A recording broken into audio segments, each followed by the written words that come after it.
Hi నమస్తే. నేను Satya. Welcome to our channel. ఈరోజు నేను మీకు ఎగ్ బిర్యానీ ఎలా ఈజీగా చేసుకోవాలో చేసి చూపించబోతున్నానండి. దీనికి ముందుగా మనం కొన్ని ఉల్లిపాయలని ఫ్రై చేసి పక్కన పెట్టుకోవాలండి.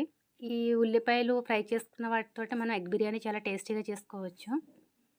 అలాగే ఎగ్ బిర్యానీకి మనం వాడే రైస్‌లోకి మనం అంటే తీసుకునే రైస్‌కి డబుల్ వాటర్ వేసుకుంటాం కదా! ముందుగానే మనం వాటర్‌ని బాయిల్ చేసుకోవాలండి. వాటర్ బాయిల్ చేస్తున్నప్పుడు అందులో మసాలా దినుసులు, దాల్చిన చెక్క, ఇలాచీ, లవంగం, బిర్యానీ ఆకు, కొద్దిగా పుదీనా, అలాగే ఫ్రై చేసి పెట్టుకున్న ఆనియన్స్ ఒక గుప్పెడు వేసుకొని వాటర్‌ని బాగా మరిగించుకోండి.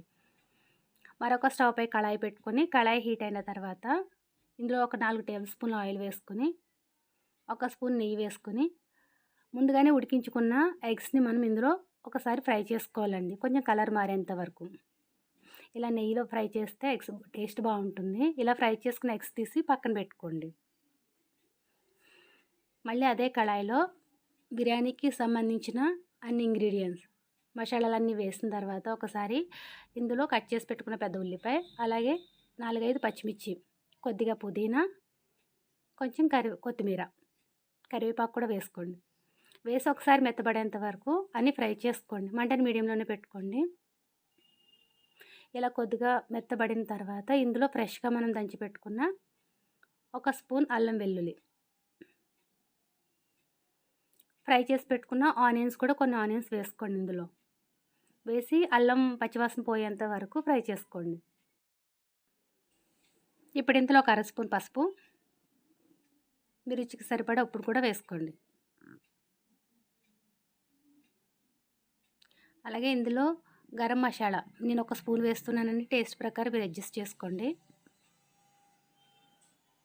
ఒక 1/2 స్పూన్ కారం వేసి ఒకసారి అంతా బాగా కలుపుకోండి. కలిపిన తర్వాత ఇక్కడ నేను బియ్యాన్ని ఒక అరగంట ముందే నానబెట్టి పక్కన పెట్టుకున్నానండి.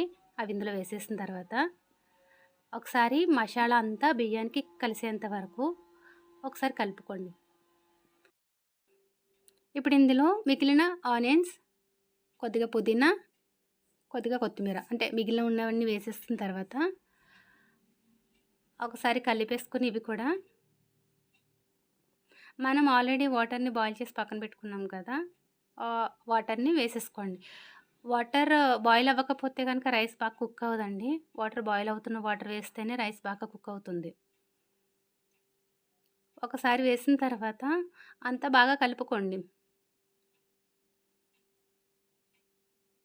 ఇలా కలిపేసి మూత పెట్టేసి ఒకసారి ఒక నిమిషం పాటు ఉడకనివ్వండి మంటని మీడియంలో పెట్టి. ఇంత వాటర్ లేకుండా. అంటే ఎగ్స్ మనం వెంటనే వేసేస్తే చప్పబడిపోతాయండి. ఎగ్స్ టేస్ట్ పోతుంది. మూత పెట్టేసి కొంచెం నీరు ఇమికిన తర్వాత ఇప్పుడు మనం ఎగ్స్‌ని యాడ్ చేసుకుంటే ఇవి బాగా అంటే మరీ అంత చప్పబడకుండా ఎగ్స్ టేస్ట్ అనేది బాగుంటుంది. ఇలా వేసిన తర్వాత మూతను పెట్టేసి మంటను సిమ్‌లో పెట్టేసుకోండి. అలాగే మూత పెట్టే ముందు ఒక స్పూన్ నెయ్యి కూడా పైన వేసుకోండి. వేసి మంటని సిమ్‌లో పెట్టేసి వాటర్ మనం రైస్‌లో వేసిన వాటర్ అంతా ఇమికిపోయేంత వరకు బాగా ఉడకనివ్వండి. ఒకసారి చెక్ చేసుకుంటూ ఉండండి మధ్యలో. వాటర్ అంతా ఇమికిపోయిన తర్వాత చూడండి బిర్యానీ అయితే బాగా కుక్ అయిపోయింది. దించుకుని వేడివేడిగా సర్వ్ చేసుకుంటే చాలా టేస్టీ, చాలా ఈజీగా చేసుకోగలిగే బిర్యానీ అండి. రుచి కూడా చాలా బాగుంటుంది. ఒకసారి మీరు కూడా ట్రై చేసి ఎలా వచ్చిందో చెప్పండి. రెసిపీ నచ్చినట్లయితే లైక్ చేయండి, షేర్ చేయండి. మరిన్ని వీడియోస్ కోసం ఛానల్ని సబ్స్క్రైబ్ చేసుకోండి. Thanks for watching.